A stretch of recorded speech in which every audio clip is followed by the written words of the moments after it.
Developmental molecular biologist and research consultant John Medina कहते हैं कि हमारी सारी प्रॉब्लम्स की जड़ हमारे दिमाग का सोचने का तरीका है, और ये तभी ठीक हो सकता है जब हम दिमाग के जरूरी रूल्स को जान लें। तो इसीलिए उन्होंने हमारे लिए न्यूयॉर्क टाइम्स की best seller book brain rules लिखी है, जिसमें उन्होंने 12 साइंटिफिक ब्रेन रूल्स बताए हैं, जिन्हें जान के और फॉलो करके हम अपने पढ़ने की, सीखने की और काम करने की पावर को 10 गुना बढ़ा सकते हैं। चाहे आप एक बिजनेसमैन हो या जॉब वर्किंग हो, स्टूडेंट हो या इवन टीचर, ये 12 तरीके आपकी परफॉर्मेंस नेक्स्ट लेवल पे ले जाएंगे और डेली लाइफ में आपके लिए चीजें आसान करके आपकी लाइफ को, आपको और आपके ब्रेन को पहले से बेहतर और स्मार्ट बनाएंगे। तो आइए जानते हैं वो 12 रूल्स। रूल नंबर 1, हम इंसानों का दिमाग एक सर्वाइवल ऑर्गन है जो समय के साथ इवॉल्व हुआ है। हम इंसानों के इवॉल्व यानी कि विकसित होने के साथ ही हमारे सोचने का तरीका और सर्वाइवल की टेक्निक्स भी पहले से इवॉल्व और अलग हुई हैं। चाहे हम इस वर्ल्ड में सबसे ताकतवर ना हो, लेकिन हमने वक्त के साथ सबसे ज्यादा स्ट्रॉन्गेस्ट ब्रेन डेवलप किया है, और यही हमारे सर्वाइवल का भी रीजन है, चाहे फिर वो हमारी हिस्ट्री हो या हमारा आज।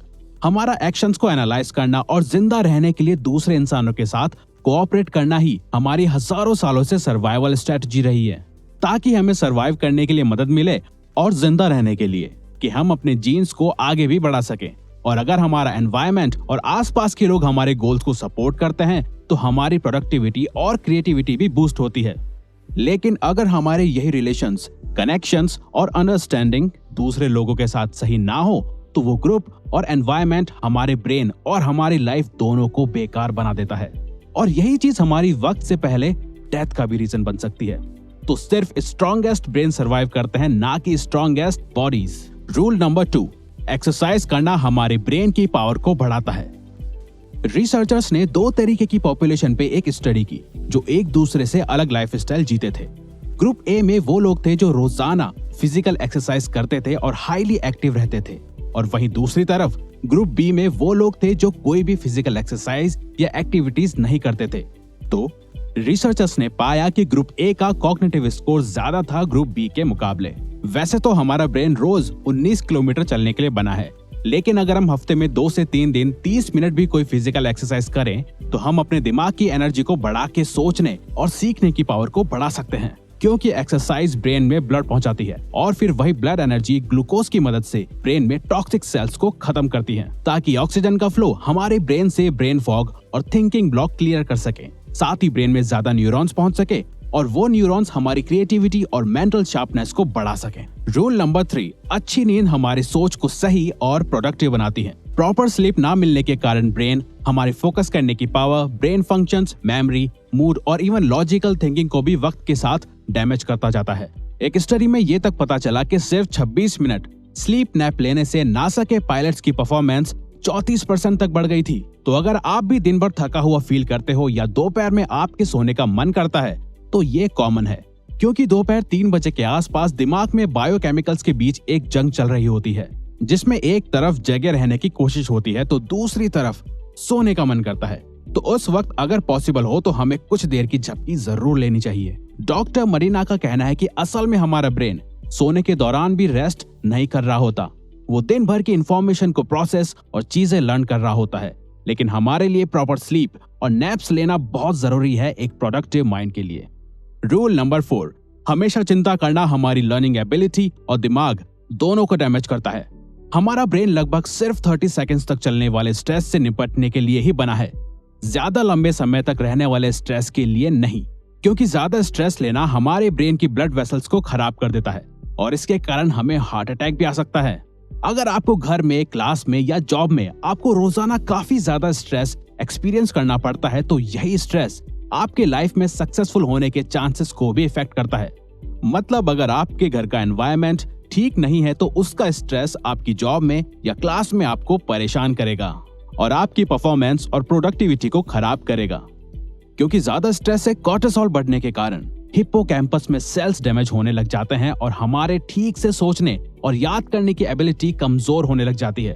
तो अगर आपके रिलेशंस ठीक नहीं है और इस बात का आपको स्ट्रेस होता है तो उन्हें ठीक करो और अपने घर का स्ट्रेस अपने ऑफिस या क्लास में लेके मत जाओ। जिन चीजों और लोगों को कंट्रोल नहीं कर सकते उनका स्ट्रेस आपको नहीं लेना चाहिए।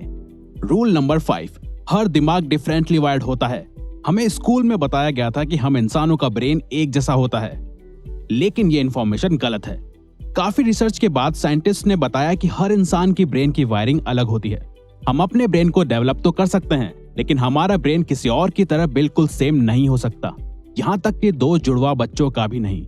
डिफरेंट ब्रेन वायरिंग को हमारा एजुकेशन सिस्टम इग्नोर करता है ग्रेड सिस्टम के थ्रू, जहां हमारे इंटेलिजेंस को हमारे टेस्ट और एग्जाम्स के मार्क्स एंड परसेंटेज से नापा जाता है, जबकि हर स्टूडेंट का, एम्प्लॉय का या कस्टमर का ब्रेन डिफरेंटली वायर्ड होता है।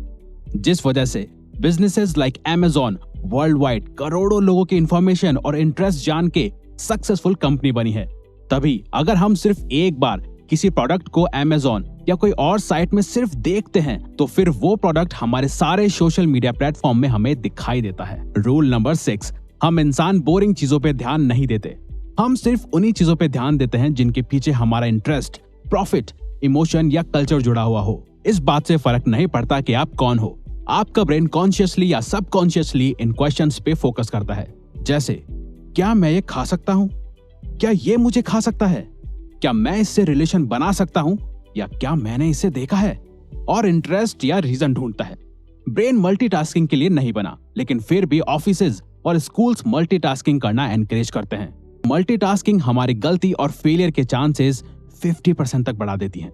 रूल नंबर 7, हमें कुछ भी सीखने के लिए या याद रखने के लिए इंफॉर्मेशन को रिपीट करना चाहिए। हमारा ब्रेन कुछ इंपॉर्टेंट इंफॉर्मेशन को ही ज्यादा देर तक स्टोर करके रखता है, बाकी की अनइम्पोर्टेंट चीजों को हमारी शॉर्ट टर्म मेमोरी इरेज करना शुरू कर देती है। तभी विजन बोर्ड, रिटन गोल्स या रिमाइंडर्स जरूरी है हमारे ब्रेन को याद दिलाने के लिए कि ये इन्फॉर्मेशन इंपॉर्टेंट है। अगर आपको किसी चीज को याद करना है या किसी चीज को सीख के उसमें बेस्ट बनना है, तो आप उस चीज को हर कुछ देर बाद रिपीट करो, जिससे कि प्रैक्टिस हो सके और बार बार एक ही चीज पे ध्यान रखा जा सके। रूल नंबर 8, हमारे सभी सेंसेस एक साथ काम करते हैं, तो हमें उन सभी का पूरी तरह से यूज करना चाहिए। हमारी स्मेल करने की सेंसेस ही बटरी पॉपकॉर्न से सीधा हमें मूवी थिएटर की याद दिलाती है, या बारिश और फूलों की खुशबू हमें किसी पर्सन, सिचुएशन और जगह की याद दिलाती है। तो अगर आपको पढ़ते वक्त या काम करते वक्त कुछ याद करना हो, तो आप उसके साथ एक स्मेल या फ्रेग्रेंस को जोड़ सकते हो। अब चाहे ये आपका परफ्यूम हो या रूम कैंडल, आपको जब भी वो स्मेल आएगी, आपको पास्ट में हुई इंफॉर्मेशन याद आएगी, और इसके चांसेस 10 से 50% भी हो सकते हैं। रूल नंबर 9, हमारी देखने की सेंस हमारी सभी सेंसेस से ज्यादा होती है। हम विजुअली देखी गई इंफॉर्मेशन को ज्यादा याद रखते हैं कंपेयर टू सुनी गई या पढ़ी हुई। आपको बायोग्राफीज पढ़ के शायद याद नहीं होगा कि कौन से पेज नंबर पे एग्जैक्टली क्या बात या सिचुएशन लिखी थी, लेकिन अगर उसी बायोग्राफी पे कोई फिल्म बनी होगी तो उस मूवी के सीन्स आपको अच्छे से याद होंगे, क्योंकि हमने अपनी हिस्ट्री में जानवरों, खाना, खतरा, सिचुएशन और इंसानों को देखने के बाद ही जाना है कि हमारे लिए क्या सही है और क्या नहीं, और फिर उसी विजुअल पावर को हमने आर्ट या लिटरेचर में कन्वर्ट किया ताकि हम चीजों को विजुअली याद रख सकें। रूल नंबर 10, म्यूजिक सुनना या कंपोज करना हमें स्मार्ट बना सकता है। डॉक्टर मरीना की वाइफ भी एक क्लासिकल म्यूजिक कंपोजर रह चुकी हैं, और उन जैसे ही काफी म्यूजिशियंस को ऑब्जर्व और स्टडी करके ही ऑथर ने जाना कि हमारा म्यूजिक टेस्ट हमारी पर्सनैलिटी को शो करता है, और म्यूजिक हमारी मेमोरी और स्किल्स को शार्प भी कर सकता है। म्यूजिक कंपोज करना हमारी रीडिंग एबिलिटी, मैथ्स और इमोशनल इंटेलिजेंस को बढ़ा सकता है, और म्यूजिक सुनना हमारे मूड को चेंज और वोकैबुलरी इंप्रूव कर सकता है। ये एज टू एज और इंटरेस्ट में डिपेंड करता है। रूल नंबर 11, मेल और फीमेल का दिमाग एक दूसरे से डिफरेंट होता है। एक बार रिसर्चर लैरी केहिल ने मेल्स और फीमेल्स को एक हॉरर मूवी दिखाई और पाया कि उस दौरान मेल्स के ब्रेन का सिर्फ राइट हेमिस्फीयर काम कर रहा है और लेफ्ट हिस्सा शांत था, वही फीमेल्स का लेफ्ट हेमिस्फीयर काम कर रहा था और राइट हिस्सा शांत था, जिससे उन्हें पता चला कि मेल्स और फीमेल्स का स्ट्रेस हैंडल करने का, सोचने का और काम करने का तरीका एक दूसरे से काफी अलग होता है।